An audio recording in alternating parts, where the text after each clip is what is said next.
10वीं कक्षा का फर्स्ट बेंचर बबलू आज बहुत उदास था। इस गुमनाम गुमसुमी का कारण उनकी प्रीलिमिनरी का रिजल्ट था, जिसमें काफी कम नंबर मिले थे।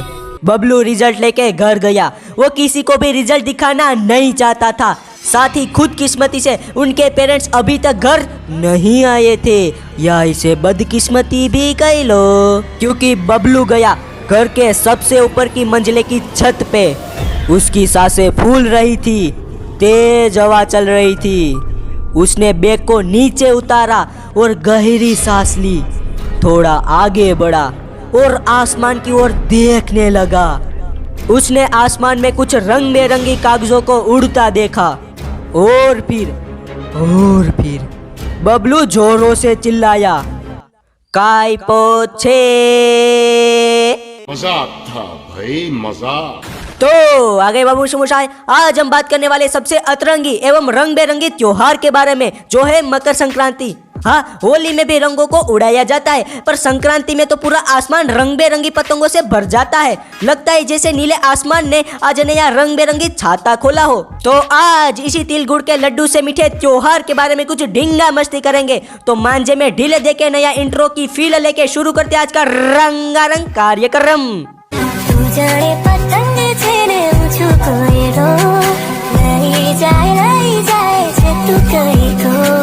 बच्चे मन के सच्चे, खेल खेल में मारते ताली, पर जेब से होते एकदम खाली। तो पतंगों का जुगाड़ कैसे किया जाए?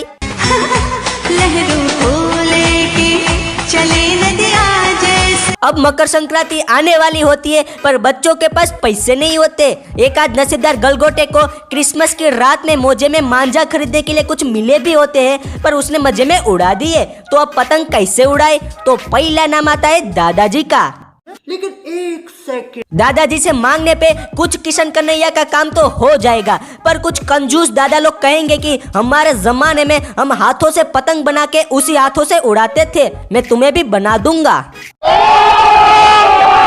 फिर बच्चे बोलेंगे कि अब मांझा का क्या? तो दादा लोग बोलेंगे कि 5 रुपए की पतंग का काम तो मैंने कर दिया, अब 2 रुपए के मांझे के लिए तुम्हें ये सारे ममरे के लड्डू खत्म करने होंगे। इसी में से किसी 2 लड्डू में 1 रुपए के 2 सिक्के हैं, ढूंढ लो।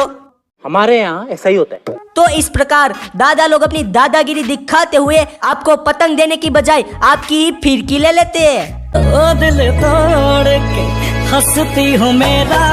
कल तक का चटी बटी दोस्त चिंटू, अरे सामने की गली वाला चिंटू, आज अचानक से बंटी का शत्रु बन जाता है और दोनों एक दूसरे की पतंग को काटने में पूरी जान लगा देते। इस क्रिया में वो बाजू में पड़ी मिठाई को भी अनजान कर देते।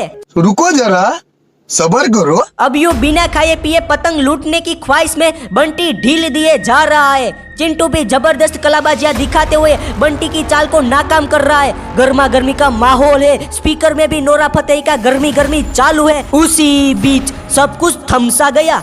अरे मजाक नहीं कर रहा, सच में थम गई हवा और गिरने लगी पतंग दोनों की। साथ ही दोनों के मांझे ने कुछ ऐसी करवटें ली जैसे नाग नागिन की मस्ती। पर इसी मस्ती के बीच एक की फट गई सस्ती पतंग और दूसरे की फंस गई इलेक्ट्रिक पोल में। हो गया गड़बड़, घोटाला जोलम जोल। अब नई पतंग के लिए करना पड़ेगा फिर से कोई role. Rock and roll, rock and roll. अभी भी स्पीकर में ढोल बजना चालू ही है। जन्म जो साथ निभाए। मुझे आपका नहीं पता, पर हमारे यहाँ सौराष्ट्र में संक्रांति के दिन खिचड़े की परंपरा है। ये खिचड़ा मतलब यूं समझ लो कि खिचड़ी का बड़ा भाई, जो 5 तरह के अलग अलग पल्सेस से बनता है। साथ ही उसी दिन रक्षाबंधन और भाई दूज के दिन भाई को लूटने वाली बहनों को एक और फ्री हिट दी जाती है। मतलब कि ये बहनें, खासकर शादीशुदा बहनें, इस दिन भाई के घर आती है और भाई को मजबूरन जेब ढीली करनी पड़ती है।